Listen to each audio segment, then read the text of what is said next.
you so much for coming out tonight. I know there was a reschedule with the snow, but I'm super happy that all of you could still make it tonight. My name is Alyssa Goehring. I am a certified life coach, and I do own my own business called The Delicate Balance, and I think you'll know why I called it that once you listen to my presentation. So I titled this presentation, Feeling Burnt Out, the Cure to Self-Care. And I want to tell you my own story and how I came to this profession, how I worked through everything, and found self-care on my own as well. Because I feel like it's a topic that not a lot of people actually talk about. So, my journey begins about 6 years ago. I was coming out of college and, there it is. And I was a certified veterinary technician. So if any of you know anybody who works in the veterinary field, please give them a hug, send them a letter, just give them lots of love because it's a very, very tough job. However, for 6 years I survived it and I loved it. It was my passion. I love the science behind it. I love helping the animals. I love educating the clients and the people. So I love making relationships that way. 6 years into it, I was at my second veterinary hospital that I was working at. And I started to notice a couple of weird signs and symptoms, almost like an illness or a disease was creeping up on me. And it was scary stuff. It wasn't the normal head cold or a cough or anything like that. It started with dizziness, extreme dizziness, to the point where I would pivot and turn, and I would actually fall into walls or fall down. It also came with nausea. I don't know if any of you have felt nausea that only comes from your brain, but it is the worst nausea. So there's no need for anything to come up, but it's just nausea all the time. So as the days went by, I started to develop many more signs and symptoms. They got really scary. They were more neurologic signs and symptoms. So I was feeling, I would have hand tremors, for instance, where I couldn't even eat my dinner because everything was falling off the spoon. I was so weak in my hands and my arms and my legs that I couldn't walk. I needed help. There was one night at work at a veterinary hospital, my left leg went completely numb to the point where I couldn't even put any weight on it. I couldn't walk. It was the scariest thing ever. That night led to my first ER visit of many. So, as things are starting to creep up, I finally get to the worst of the worst. Now, I actually ended up developing what they were calling neurological episodes. To me, being in the medical field, I felt like I was going to go into a seizure, but I was very aware of myself. So that was the biggest difference between a seizure and what I was going through. But what would happen is I would have to lay down, feel it coming on, I knew it was coming, and I would lose all sense of strength in my arms and legs. I couldn't move anything. I couldn't open my eyelids, and I could not talk. This was very, very scary. Another ER visit. Everything's normal. Your CT scan of your brain is great. All of your blood work is normal. Nothing looks crazy. You're fine. Go home. Maybe see a neurologist. That might be on your to-do list. Try to do that. So, now I'm at the point where I'm about a month into the illness. I now can't do anything at home. I can't do any of my normal chores. Like I said, I can't eat by myself. My fiance has to walk me to the bathroom because I'm so weak. It was awful. I was in a really, really bad place. So I ended up having to take a leave of absence from my job at the veterinary hospital. And I did that mostly for my health. I wanted to get all of the doctor appointments out of the way. I wanted to get all the testing out of the way. Let's figure out what this is and let's cure it, right? This is a disease or an illness. Get me on medication. I want to be better now. It was really affecting my life and my mental health. So here comes 3 months of doctor appointments, no diagnoses, everything's normal, you're fine. Neurologist appointment is number 1. Okay, so here we go. We're 3 months in to all of these things happening every day on my leave of absence. Luckily, my fiance was able to work from home, so he was able to help me through this tough time. I mean, God bless him. It was really, really tough. But he was helping me log everything that was happening so I could take it to the doctor appointments. Finally, I get to the neurologist appointment. I'm thinking, oh, this is the God of the doctors. He's going to give me an answer. Every ER doctor, my family doctor, they're telling me I need the neurologist. And he looks at me and he says, I don't know what you have. It might have been a virus that affected you. So what he talked me through is, it was very sad because I just wanted diagnostics done, I wanted testing, I wanted to know what was going on with my body. So in talking with him in that appointment and also with my family doctor, we were able to come up with what we think happened. What we think happened was, anybody guess? Burnout. From stress. For 6 years in the field that I loved, I was so passionate about it, I defined myself as a veterinary technician. But guys, it's long hours, you get called in to cover shifts, you don't eat a lunch. The emotional fatigue is really hard too. Just imagine being with the animals when they're sick. So for 6 years, I was working at this job that was causing stress. I was giving of myself. I love to give. I love to give and help people and do whatever I can and take that extra shift for that person or stay late, you know? What happened was complete and utter burnout from stress of a 6-year period of time. I will be honest with you, as I look back at that time in my life, I knew I was kind of stressed and maybe a little anxious, but I thought everybody my age was. You know, this is a stressful job, but I can handle it. It's okay. I went to school for this. I'm good at it. It's going to be okay. And then the burnout happened. The rock bottom came afterwards. Now I had to make the decision and look at my life and say, okay, so stress made me this ill, to the point where I'm having neurological episodes. I can't walk some days. This is crazy. So I had to analyze my life with my beloved fiance, my very close friends and family, and we had to go through the categories of my life and see exactly what the stressor was, because I was feeling very happy and satisfied in my life. We ended up going through relationships, finances, physical health, and we came down to career. And I knew, I didn't want to believe it, but I knew that my career was the stressor. A lot of people ask me in this point of the presentation, well, why don't you just go to a different vet hospital? You know, stay in the career, see if something's different. Unfortunately, it's just the way the industry is. I had worked at 2 vet hospitals. I kind of knew what was going to go on, and I knew that I'm humble enough to say that I couldn't handle the stresses. But the people that do, like I said, give them a hug, because they're angels. They're amazing at what they do. So now I'm at the point I had to resign from my job. It was my passion. It was who I defined myself as. Now I feel lost. I feel helpless, hopeless. What am I going to do for the rest of my life? Like, this was the plan. I went to a pretty bad depression. And that, for anybody who's been through depression or watched a loved one go through it, it's no joke. It's really scary. It's hard to get yourself out of it. And it was a very bad time. So take it back. We went through 3 months of illness and trying to find the answer. Now I've resigned. Now we go through 3 more months. The first month is just depression. I felt like everything was taken away from me. I felt like I wasn't strong enough because I let something burn me out that I loved so much. It was a very emotional time. But then I had a conversation with my family doctor. I was feeling all these emotions. I was feeling a little crazy in the mental state. I needed some help for sure, and I was humble enough again to know that I needed some help at this time. So she was the one who suggested to me, well, let's try a couple different things. So of course, I was trying therapy and cognitive behavior therapy, which is amazing. If none of you know what that is, we could talk about it afterwards. It was great. I also saw my regular psychologist, and I started to try some anxiety meds, which I'm still on today because I need them, and that's okay, right? That's okay. So she helped me more with the medical side of things.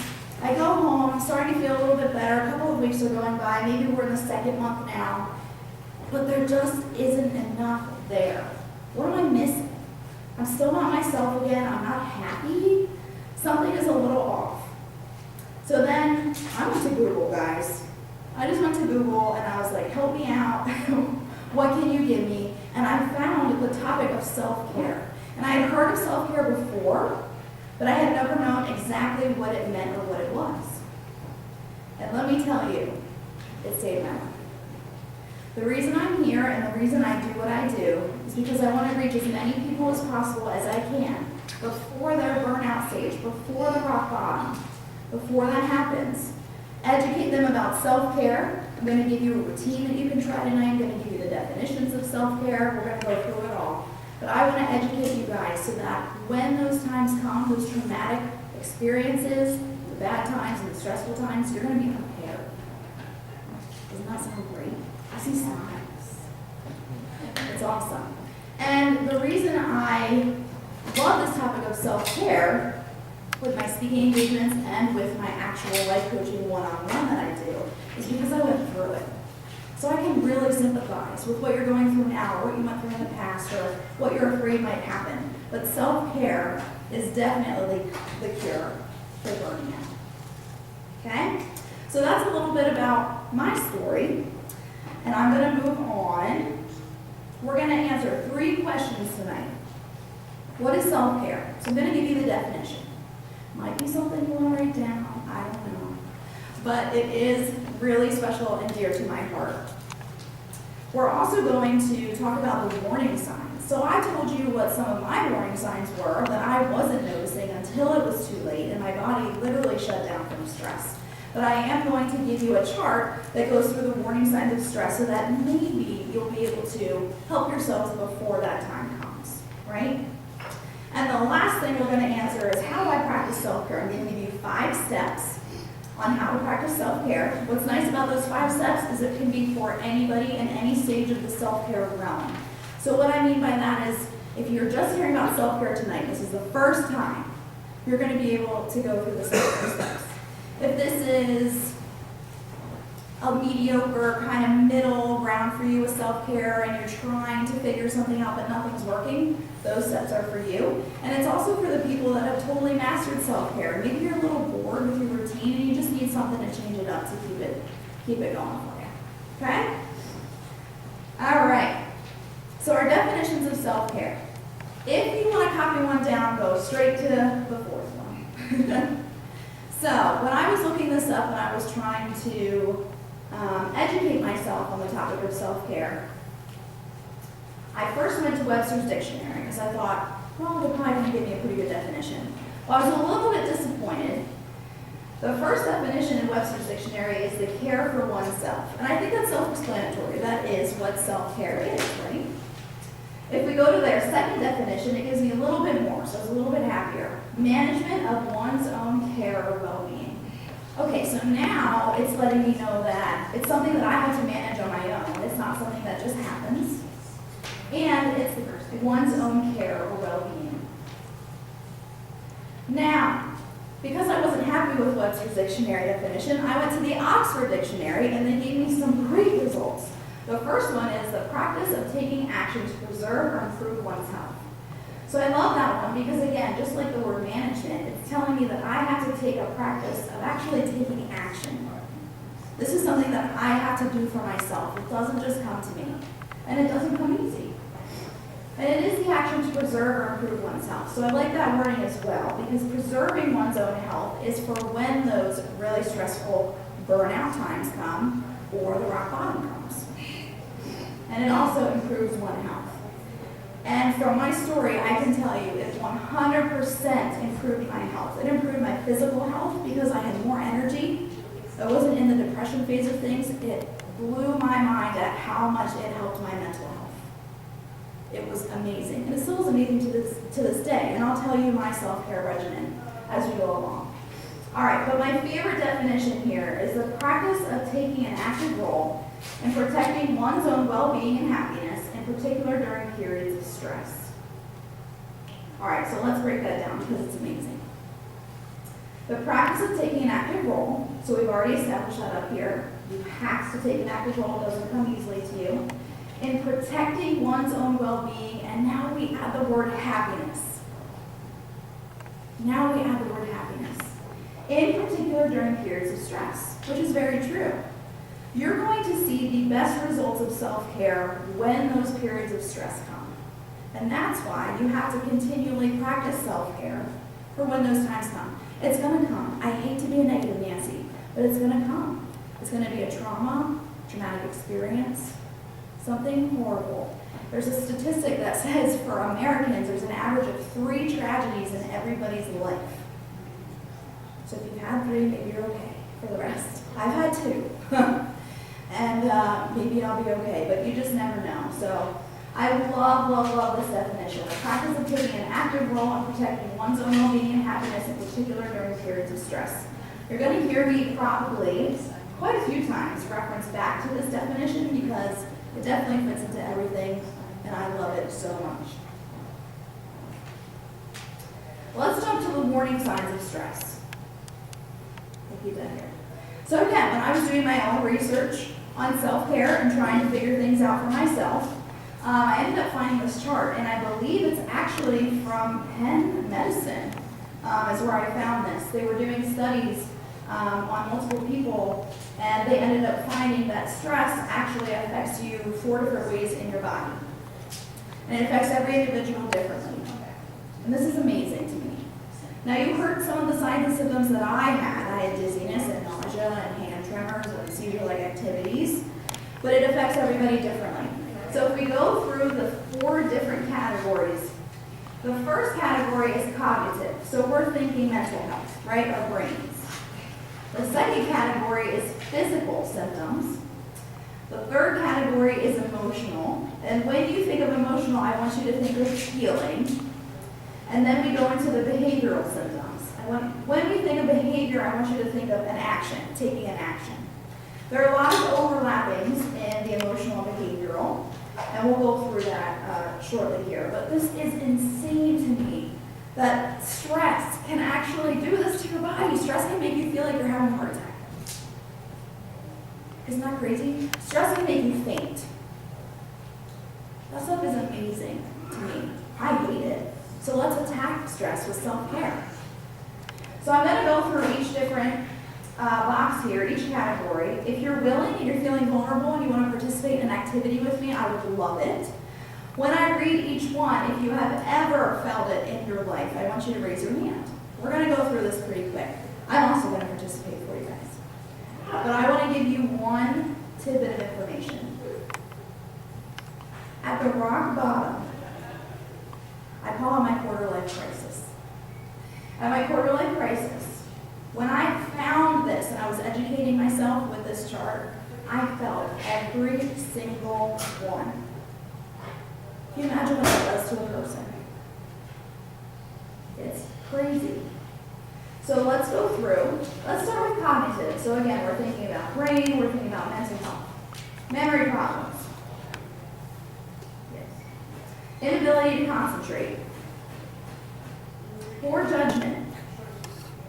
Seeing only the negative. Anxious or racing thoughts. Constant worrying. Right? Let's move on to physical symptoms. And keep in mind that stress literally can make you feel these things. It is stress alone that makes you feel like you are ill. Aches and pains. Diarrhea or constipation. Nausea and dizziness. Chest pain or rapid heartbeat. Loss of sex drive. Sorry, we're getting personal. Frequent colds. Emotional symptoms, again, we're thinking about the feelings. Moodiness. Irritability or short temper. Agitation or inability to relax. Feeling overwhelmed. Sense of loneliness and isolation. Depression or general unhappiness. Now we're going to go to the behavioral section. And again, this is actually an action that you're doing. Eating more or less. Sleeping too much or too little. I want to stop here real quick. When I was going through that whole time in my life, I was sleeping a lot. And I always thought that when you were anxious, maybe your thoughts were racing through the night and you weren't able to sleep, and that was a thing. I never knew until I looked at this chart that you could be sleeping too much and that's a sign of stress. I thought that was amazing. All right, isolating yourself from others. Procrastinating or neglecting responsibilities. Using alcohol, cigarettes, or drugs to relax. Nervous habits like nail biting or pacing. All right. So when you think of stress, I want you to think of stress as this big ball, and it's just a monster, and it's coming to attack you, and it's going to find you at some point in your life. I'm not trying to scare you, but it's fact. And I want you to know that when we go through the next 5 steps of how to bring self-care into your life, you're going to be able to fight that stress monster or whatever. And you're going to feel great about yourself. So the big thing about self-care is I want you to know that self-care really is, like the definition says, but I'm going to give you 2 words. Recharge, refuel. want you to think of self-care like that. So now I'm going to give you the 5 steps of how to make self-care work for me. All right, so number 1, make a list of activities you enjoy.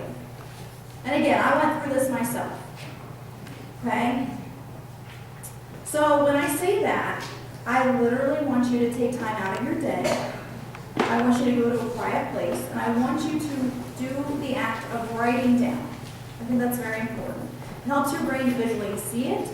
It's something that you can come back to. It's something that you can come back to as you go through the self-care journey and you're trying different things and you're crossing them out and you're coming back to them. It's very important that you pick an activity that you enjoy. Why do you think I'm saying that? If you don't enjoy it, are you going to do it? No. So this has to be an activity that you enjoy. Now I also have to mention this too because I deal with this a lot in my life coaching with the one-on-ones. Activities you enjoy is not things that can hurt your health. So I'm not talking about, yes, it feels great sometimes to drink a whole bottle of wine, but I don't want you to do that every day. Does it help your health? It doesn't. It makes you feel good for a little bit and that's all. Addictions, we have to stay away from with activities you enjoy. So for instance, when I was first making my list of activities to enjoy, I was very desperate for self-care. So I wrote down everything. I think my list was like 50 things. So I went from spending time with my cat to taking a walk, reading a book, taking a hot shower, all those things. I wrote down everything that I enjoy because I really, really wanted to find something that was going to help me and get me out of this funk. Through my journey, I was able to try things, so you really have to do a trial and error with this, which is a little difficult. So like I said, I had a huge list of things that I wanted to go through, but I had to find specifically in that list what actually refueled me and recharged me. Not just what relaxed me, you know, what actually refueled and recharged me for the next day, for the next week, for the next month. So it has to be something that you enjoy. Step number 2, keep in mind that self-care can be solo or with others. So an example of this is I was talking to a woman and her self-care, she gets all dressed up and she goes out to eat with her girlfriends once a month and they just gossip and catch up and talk, and that's her self-care. And that actually lasts her a whole month. And that's what she does for herself. She treats herself in that way. And it refuels and recharges her. And it lets her last till the next month when she goes out again with them. So her self-care is specifically with others. With me, when I finally got down to my actual self-care routine and what I do now, I run because I like it. So I'm not going to look at you and say, you got to exercise, you got to run, you're going to love it, it's great self-care. No, you're not going to enjoy it if you don't like it. That's the only reason I do it. I just get to pound the pavement, I get to stress all or sweat all the stress and anxiety away, that's why I do it. But my other self-care is quality time with my fiance twice a week. So that's with others. When I'm running, I love you all, but I cannot run with you. I have to run solo. I don't like are we going at your pace? Is it too fast? Are we going at mine? Am I too slow? There's just too much anxiety there for me. But do we have to talk while we're running? Ugh, I hate all that stuff. So I have to do that alone. If somebody invites me, I just politely say, I have to do it alone, I'm sorry. Love you, but I have to do it alone. But again, like I said, my second self-care routine is my quality time with my fiance, and that's considered with others. So you might find that you might be a combination of both, or one over the other. But again, you're going to have to trial and error all of this stuff out to see exactly what works for you. Number 3, make time. I'm smiling for a reason. I have this bolded on purpose. When I am coaching somebody through the topic of self-care, this is the first thing that they always say to me. Well, I don't have time for that. I understand. Life gets crazy. It's hard to schedule things in. It's hard to wake up early just to do something. It's hard to, say no to that social gathering just to take care of yourself. It's hard, right? I understand. There is practicality to that for sure. But you absolutely bolded have to make time for yourself. And I'm going to go into number 4 in a second and tell you why you have to make time for yourself. When you're thinking about time and your self-care, I want you to think about how often you need to practice it in order to recharge and refuel yourself, right? So for me, my self-care routine with running is it has to be once a day, or I'm a monster. You can ask anybody. It has to be once a day. My quality time with my fiance is twice a week, and that keeps me recharged and refueled. I feel good. I'm happy. That works for me. Some people, like the woman I mentioned before, she goes out once a month with her girlfriends, and that's great for her, and she can last a whole month and she's fine. Good for her. I think that's awesome. So again, you're going to have to play with the timing of things and see what works best for you. Everybody's different. Self-care is super individualized to each person, and you have to find what works best for you. Make yourself a priority is number 4. And I'm going to get on my soapbox a little bit. I might get a little crazy and jump around, okay? Are you making yourself the number 1 priority in your life? Thank you for being honest. With my story that I told you in the beginning, I obviously wasn't putting myself first. For 6 whole years in my career field, I was putting everything and everybody before myself. I thought I was okay. I was young, no big deal. I'm going to make it through all the stress. It's going to be fun. No. But when I found self-care and I made myself number 1, I want you to be selfish when it comes to self-care. I want you to be selfish. Now, that doesn't mean you're going to put everybody out of your life, okay, until you finally find what works best for you, or you're going to be rude to people when you're trying to figure out your own routine and they want to hang out with you or be with you or socialize with you. But I am saying, you have one life. You have one body. You have one shot. If you are not making yourself a priority right now, what is going to happen when the rock bottom comes, when the tragedy comes, when the trauma comes, when the burnout comes? It's going to be bad. And if you can learn anything from my story, the burnout is preventable by making yourself a priority. I absolutely can't say that enough. You have to make yourself a priority, or you're going to have to deal with the consequences, which is number 5. But going back to number 3 with making time, if you're not making yourself a priority in your life, if you're not making time for you in your own life, are you living? So some people say yes. I love to give. That's the kind of person I am. I love to give as much as I can. My time, presence, anything. I love to give. Well, so do I. But there has to be a balance. I like to use the analogy of a cup. I'm not going to use this because this leaks sometimes. So I like to use the analogy of a cup. And the cup is called your cup of life. Okay? So imagine when you're giving every day, we're pouring a little bit out of our cup of life. We're pouring. Whether it's to your family, whether it's to your animals, whether it's to volunteering somewhere, or your business if you're an entrepreneur, or your job, or your boss. Okay? We're pouring. If you're not making yourself a priority, what happens? The cup becomes empty. So how do we fill it back up? Because we have to function every day, right?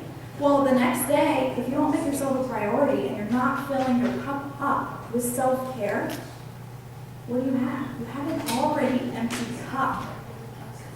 So now you're going to give. Well, what happened for me is I gave for 6 years of my life. 6 years. And I didn't realize that my cup was negative, right? All that could have prevented that was some self-care and some time for myself and recharging and refueling and making myself a priority and making time for myself. So what can we do to refill that cup of life? Make yourself a priority. Make time for yourself. So think about that kind of life. Let's wake up the next morning. We have a full cup of life, right? We're pouring, we're giving, we're loving everybody, right? But then we practice self-care and we're loving ourselves. We're putting more liquid back into that cup of life. So then, when you go to bed, you're going to bed with a full cup of life. because you took care of yourself as well. The next morning you wake up, your cup of life is full, and you can do the same routine again. It will never be negative. You'll be able to give and love everybody and do whatever you need to do in order to be happy and healthy, okay? So number 5 is understand the consequences. I hate to be a Debbie Downer and give a little dart here.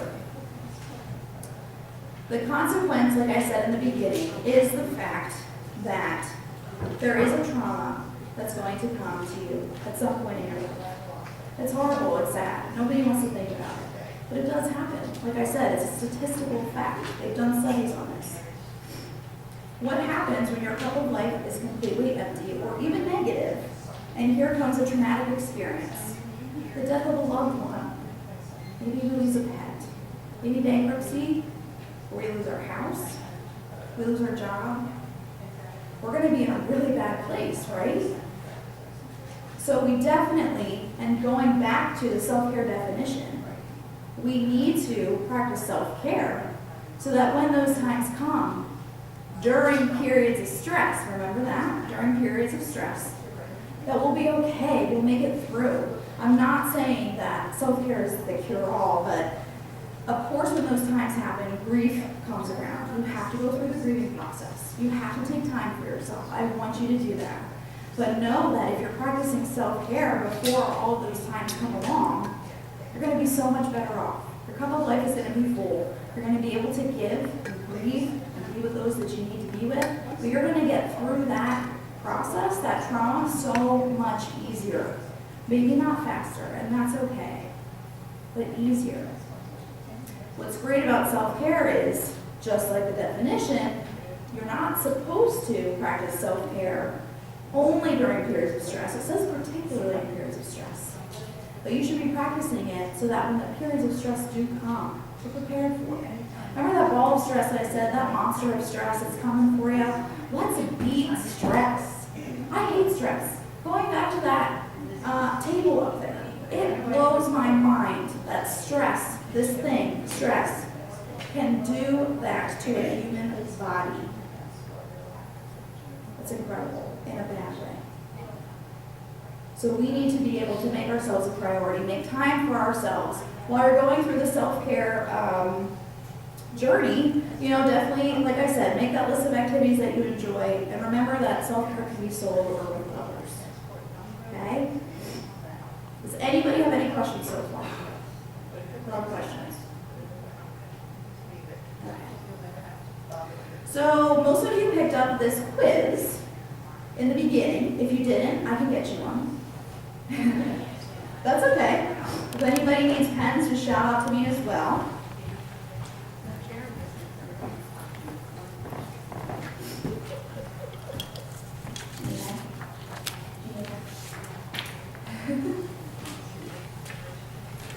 Anybody else need a quiz?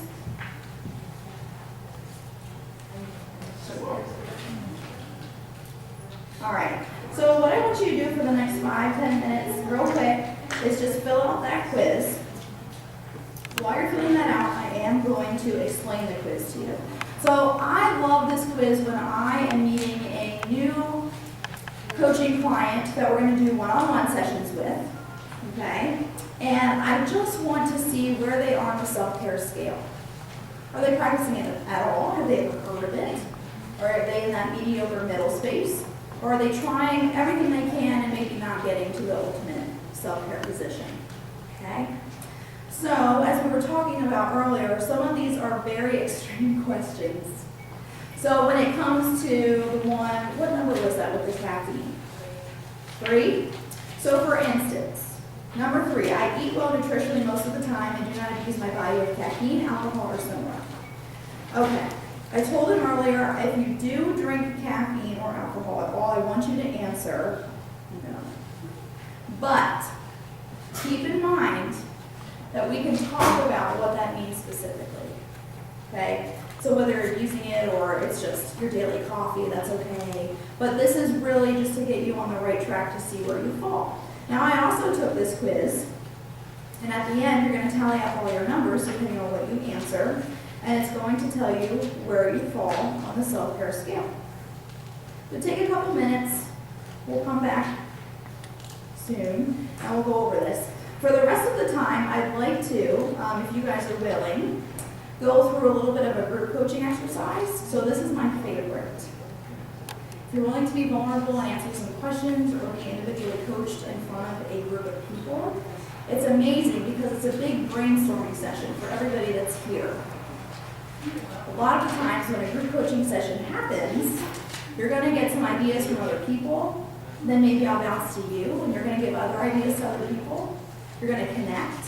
We're going to get some great brainstorming connections as we go along. So if you guys are interested, we certainly can do that. Then I can show you what life coaching is all about.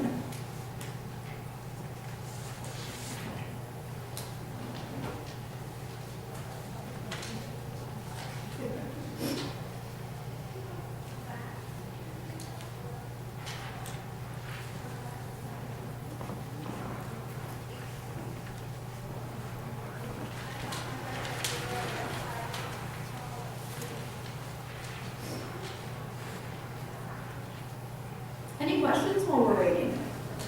Any questions about life coaching? Or, yeah. I just, with the one on that, I can get nutrition, going back to that. Yes. Yeah. Because I do eat. You eat well, I eat well. but you have I do have to eat. I like that. I mean, so like, because I think that eating healthy is key. Yes. So, I think that's great. And that's great feedback for, I can certainly edit this quiz, for sure. No, I don't feel like you're being I critical. actually split that weight into two Yeah. questions, but I don't know if that's. No, I think that's very appropriate because it very much so is almost two different categories in its own, if we're being honest, right? Yeah. So I love feedback, please. Yeah. Please. Yes. She started having all kinds of symptoms, and in a 1 month period, she ended up having symptoms, really symptoms. Okay. She started getting severe allergies. She had a last test had like 8, they did pinpricks Oh, over yeah. back, not on the arm, on the back. Okay. Out of the 80 that they tested her for, she was positive for 78 out of 80. Okay, she had skin cancer, and she developed, because of the meds that she was on for the allergies, she developed really bad heart rate was 170. And like when you're working out, they say heart rate between 125 and 140. Right. Her resting rate was at 170. Oh my And they were talking about doing like ablation procedures, which is something that you do when you're in your 70s or 80s. Correct, yeah. And she called me from her she's Mom, I'm too young for that. I'm only 32 this year. But I just, it was a stressful, Yes. time at work, and you're giving, you're always like, all, like every single second that you're there. Right. You're long shifts. Exactly. I mean, that's a great point. So the stress can cause your immune system to lower and actually cause you to get illnesses and diseases. Or it can act with the way with the table that I have up there of making you feel like you're having a disease. So that is such a good point because, oh my gosh, well, how's she doing now? Well, she took December off, Good. and so she just started back to work. Okay. She is going back to the allergist this week. Okay. They're having to redo the serum because she was overreacting to the serum. She went out with her friend who is an ER doctor and had a reaction to something that she ate. So now it's not just weed, pollen, grass, dogs, cats, now it's food. I mean, it's like her whole system is gone haywire. That's pretty And sad. so, fortunately, the doctor has EpiPen Good. and gave that to her. Wow. I said, do you have an epi? And she said, yes, if you just carry your food. Good. Good. I wish the best for But her. I'm gonna share this with her. Please do. Give her my email address. I just love to talk to her. That'd be fine. How's everybody doing? Good? Okay, so we're gonna go through the quiz. And I'm curious, I'd like to see how everybody scored. Don't be embarrassed, it's totally fine. So, did anybody score in the highest category, 36 to 42? Did you guys add up your points? Okay. That's fine. I wasn't expecting it, to be honest. It's totally, totally fine. All right, what about the category from 30 to 35? Wonderful. Can some of you tell me what you do with your life to get you to the 30 to 35 category? Anybody want to share? I just got this today. It says, take a deep breath. You know, Awesome. just have an attitude of gratitude. Drink water. Yes. Just be thankful for each day as a gift. That's why it's called a present. Yeah. I'm going to steal that. Am I allowed to steal it? It's not, I'm not the originator of it. Yeah. No, that's beautiful. I love that mentality. Anybody else? All right. Yeah, so on the front it says here, if you answer yes, it's 2 points. If you answer sometimes it's 1, if you answer no, it's 0 points. All right, 20 to 29 category. Okay, this is usually the average category, so I'm going to read it out loud for you.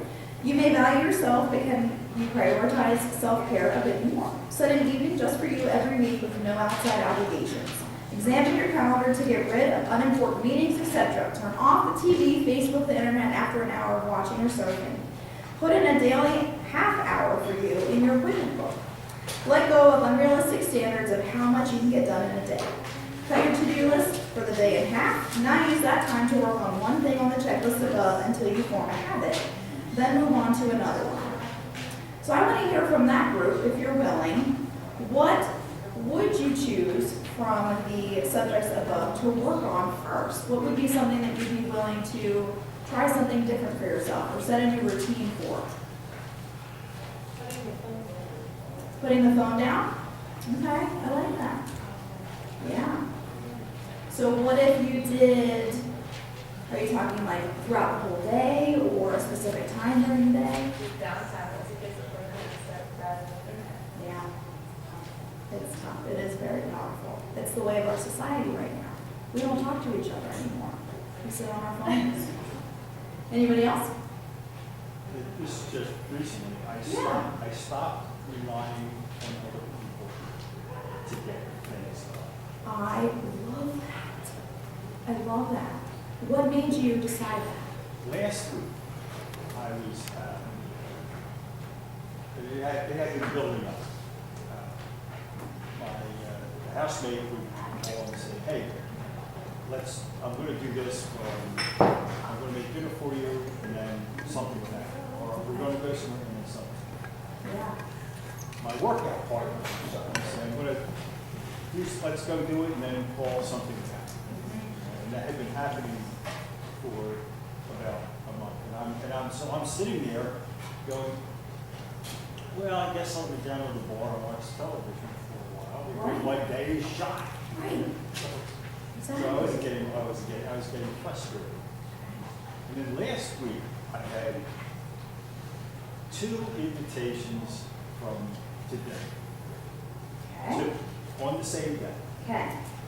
The first one was from my flatmate, and I had my mind had been set that he's not going to do it.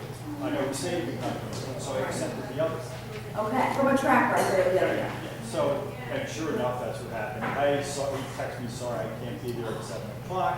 How about 9? I said no. Yeah. Then the second dinner person called and said, oh, my grandchildren called and they need a ride to here. How about if we have dinner at 8? Wow. Same kind of thing. 8:30 comes around, I'm still sitting there starving. And I went to bed hungry. Oh. And I said, that's it. Yeah. That's it. So now what I do is I get up on Monday morning and I plan my week. I have my calendar. I'm going to do this on Monday, this on Tuesday, this. I love that. To my workout partner, I say, I don't depend on you anymore. Good for you. Arrangements, if you're there, you're there. If you're not there, you're not. That's great.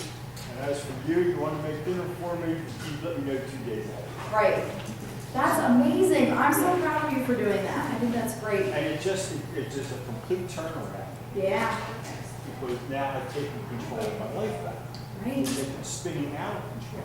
Yeah, for sure. And, Yeah. yeah. That's great. Thankfully, you're staying open this thing, so. Well, hey, we have something to watch, right? That's great. Giving you some excitement about it.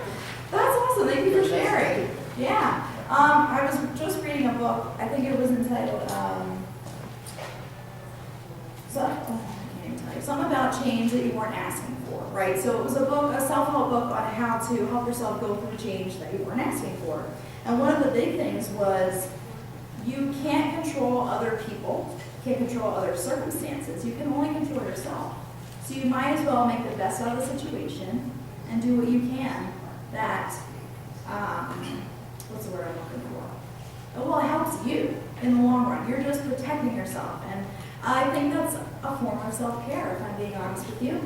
It's not a routine self-care, but it's definitely a form of self-care. You're taking care of yourself. You're preserving your own well-being and happiness, right? That's wonderful. That's amazing. Thank It you. reduces the stress of whether I It want to go reduces to bed hungry or not. Right? Well, don't go to bed hungry. That's I make my own dinner. okay. Good deal. Good deal. Awesome. Anybody else in that category?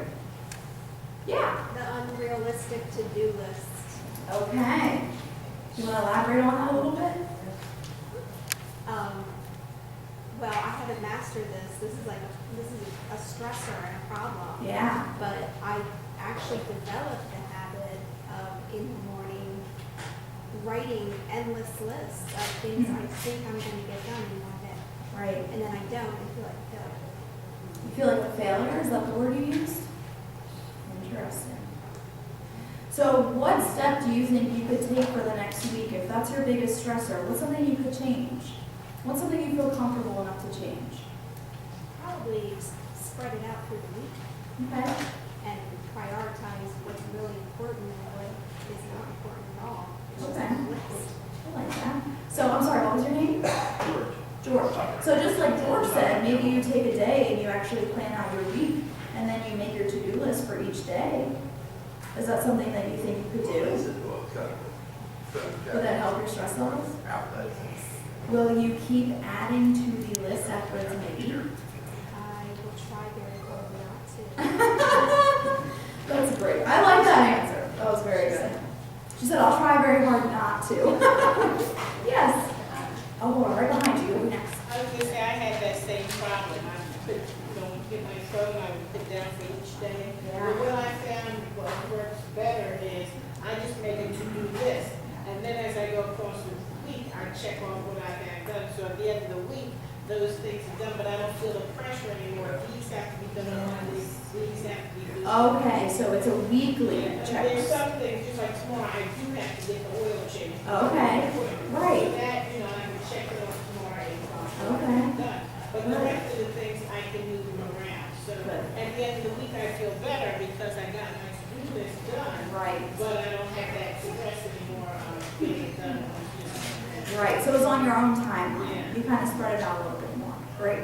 Now, you guys with the checklist, do you feel like you really love checking things off? Do you like the visual of going back and seeing that it was checked off? I'm one of those people too. So I highly recommend if you make those lists, I want it to be visible and accessible. George, you got it. Because it will definitely help you. And what's great about that is it shows you your accomplishments already. Well, I already did this. I'm doing great. Like, I'm almost there. We're doing really well for ourselves. And it takes a little bit of the stress away for the next thing that has to be done. Because you're keeping record of it. Right, we'll look at it. One thing I do, Yeah. I recognize that this list must be flexible. Right. I was going to do something today, I had it on my list, and I realized that people have taken the day on Right. So, okay, I can't do that today, but what else can I do? Right. That, Well,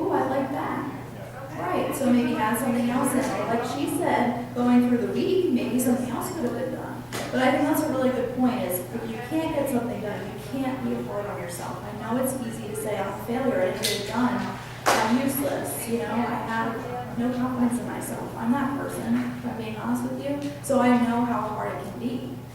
But you do. I think an pathway for that is to choose something else on the list that if you can get done, it might make you feel a little bit better about yourself. The dopamine release when you check it off is still there. So I think that's great. All right. I was just gonna throw out that I'm like kind of an optimist about how much I can get done in a day too. So Yes. what I've started to try to do is to like next to each to-do list item, I'll try to put like an estimated time. Okay. Because when you realize that you scheduled yourself for 18 hours of tasks and you have 4 hours, Right. kind of like, okay, it's just not possible. Like I'm setting myself up for failure, Right. and that's a problem. So like I have 4 hours and this is 4 hours of tasks. Here we go. That's awesome. Good for you. And that sets you up for success, Yeah. not to be a failure. That's great. I love that. You have I a just was gonna say, it's difficult, I mean, especially with the weather that we had last week. I mean, I think sometimes they're different, I mean, it's really important to make a list, Yeah. but then we get sidetracked when we have other things that come in, you mentioned circumstances. Discerning the difference between what's important versus what is urgent versus what's necessary. Did you read a book? I think you read a book. I know what you're talking about. It just is, but sometimes it's hard to decipher Yes. what, you know, on funny trend, because I did write it down. Yeah. I forgot, I mean, I knew that I had something tonight at the library. Right. But I forgot that it was postponed from last week. Oh, yes, yes. So I actually called the library because I thought it was a different class. That's great. Yeah. But Yeah. I was like shoveling and stuff and. Well, thank you for being here. That's awesome. But It happens. You know, the other thing is, and I don't know, you may have addressed this already, but pain, a lot of us may have different pain. Like I had broken my back on a spinal cord injury. Yeah. That sometimes gets in the way of doing things that we love to do. Right. I used to do prayer walks in Valley Forge, like Mhm. 4 to 6 miles a day Yeah. on a regular basis, and I really look forward to it. But right now, my pain level is not letting me do that. Right. So And I'm that- trying to find other appropriate ways Good. to exercise. Right. But that in and of itself can make you super sad and almost take you into that depression stage of things. So yeah, that has happened to me too with running. I got injured and I'm like, oh no, because I'm not nice when I don't run every day. So I had to find something different. That's a very good point. Very good point. All right, let's go through. We have a couple more minutes here. Anybody in the 14 to 20 category? Okay.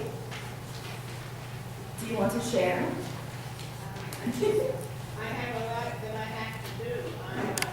I'm retired, so I'm retired at 55, so, you know, none of my friends were home to play with it, they're still working. Yeah. So, I decided to, care for seniors.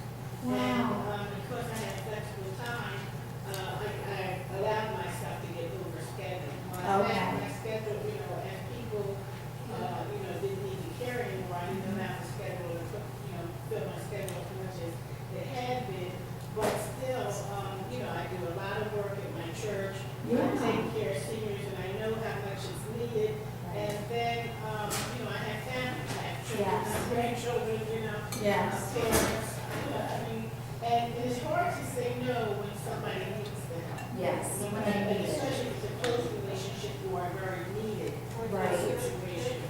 So therefore, I find myself, I take naps when I can, I don't answer my phone, you know, things Yeah. like that, but, it's a lot of, you know, and I'm used to a very intense schedule. Okay, right. Years of working in education, Mhm. you know, administration, teaching, and everything. Yeah. I'm used to that, so it's really hard for me to be able to recognize what's a more normal schedule. Right, for sure. I can totally understand and sympathize with that, for sure. Is there something on the quiz that you'd be willing to take an action step towards this week?